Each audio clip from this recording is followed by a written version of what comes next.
Assalamualaikum warahmatullahi wabarakatuh. Salam petani Indonesia. Pernah nggak Bapak Ibu mengalami kejadian seperti ini?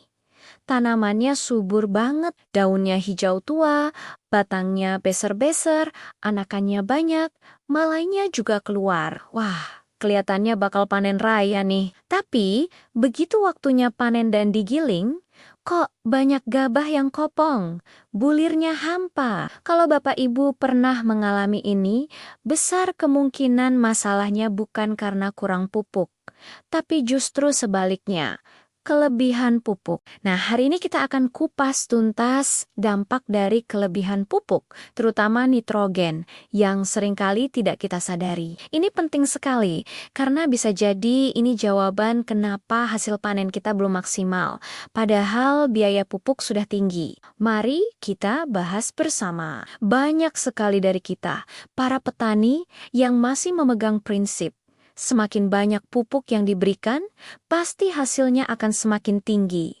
Rasanya logis ya, kita kasih makan lebih banyak, tanamannya pasti lebih besar, dan hasilnya lebih melimpah. Tapi kenyataannya, terutama untuk tanaman padi di sawah, prinsip ini tidak sepenuhnya benar. Justru, kelebihan pupuk, khususnya pupuk yang kandungan nitrogennya tinggi, seperti urea, bisa berbalik menjadi bumerang dan malah menurunkan hasil gabah kita secara signifikan. Jadi paradigma lebih banyak, lebih baik perlu kita evaluasi lagi.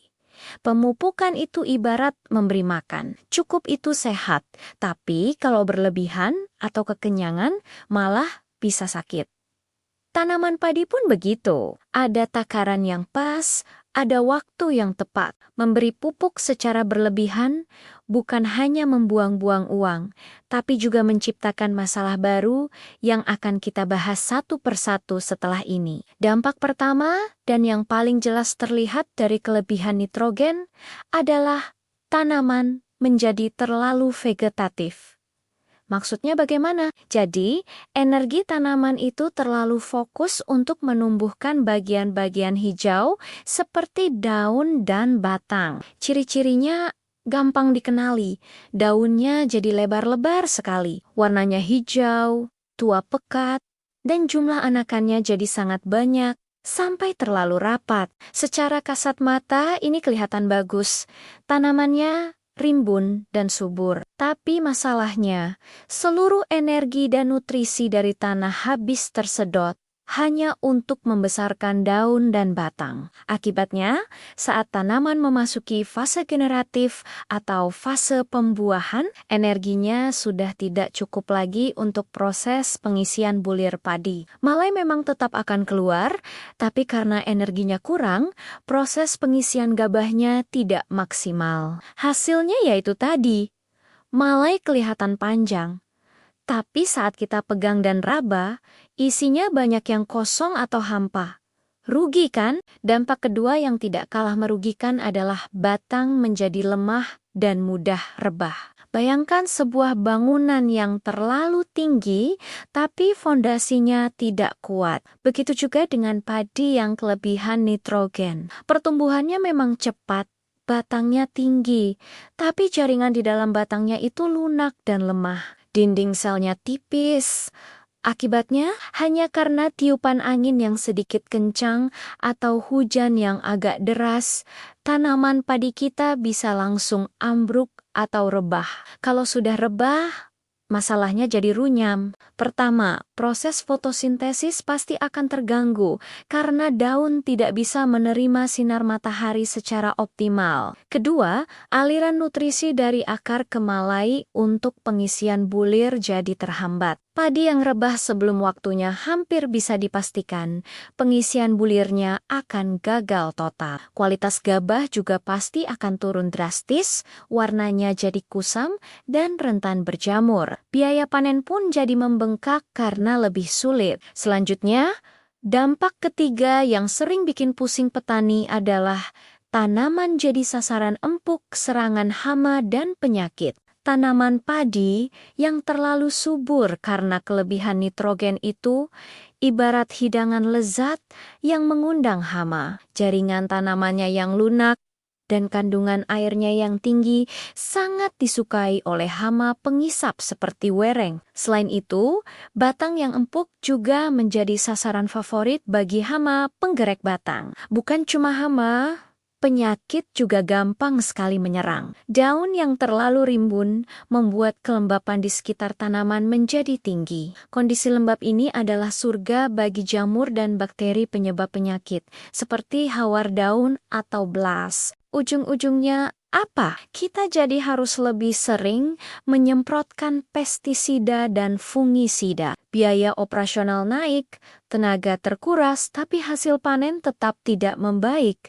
Bahkan bisa anjlok karena serangan hama dan penyakit yang parah. Ini lingkaran setan yang harus kita putus. Dampak keempat.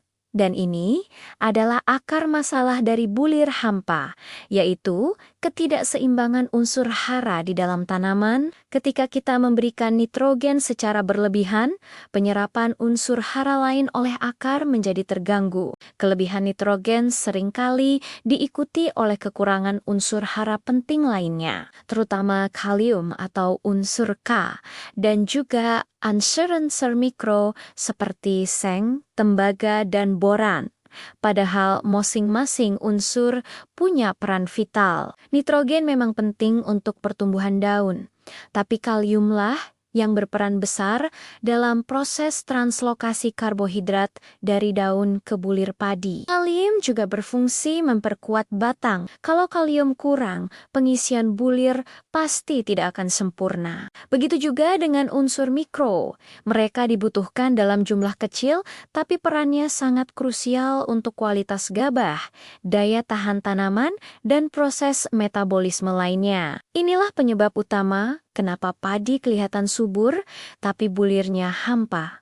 Nutrisinya tidak seimbang. Lalu, bagaimana cara kita mengenali tanda-tanda kelebihan pupuk langsung di lapangan? Sebenarnya ciri-cirinya cukup mudah dilihat kalau kita jeli. Pertama, perhatikan warna daunnya. Jika warnanya hijau tua yang sangat pekat sampai mengkilap, itu bisa jadi indikasi awal. Kedua, lihat kerapatan anakannya. Jika anakannya terlalu banyak dan rapat sehingga pangkal batang tidak terkena sinar matahari, itu tanda pertumbuhan vegetatif yang berlebihan. Ketiga, coba perhatikan batangnya. Kelihatan tinggi dan besar, tapi kalau dipegang terasa kurang kokoh atau agak lunak. Keempat, yang paling akhir. Saat malai sudah keluar, coba raba malainya. Kalau terasa ringan dan kopong padahal jumlahnya banyak, itu konfirmasi kuat bahwa terjadi masalah pada pengisian bulir akibat kelebihan pupuk di fase sebelumnya. Kalau tanda-tanda ini sudah muncul, kita harus segera melakukan tindakan koreksi pada strategi pemupukan untuk musim tanam berikutnya. Nah, setelah tahu masalahnya, sekarang apa solusinya? Solusinya cukup praktis dan bisa langsung diterapkan. Pertama, yang paling penting adalah kurangi dosis pupuk nitrogen, terutama urea. Gunakan pupuk sesuai rekomendasi atau lakukan uji tanah jika memungkinkan. Jangan lagi berprinsip lebih banyak lebih baik. Kedua, seimbangkan dengan penambahan pupuk kalium atau KKL. Perannya sangat krusial saat tanaman memasuki fase generatif. Pastikan dosis kalium cukup untuk memperkuat batang dan memaksimalkan pengisian bulir. Ketiga, jangan lupakan unsur mikro. Lengkapi pemupukan dengan pupuk yang mengandung unsur mikro esensial. Keempat, dan ini tips penting, hentikan total pemberian pupuk nitrogen saat padi sudah masuk fase bunting atau primordia. Di fase ini, tanaman sudah tidak butuh tambahan nitrogen untuk pertumbuhan daun. Energi harus difokuskan sepenuhnya untuk pengisian gabah.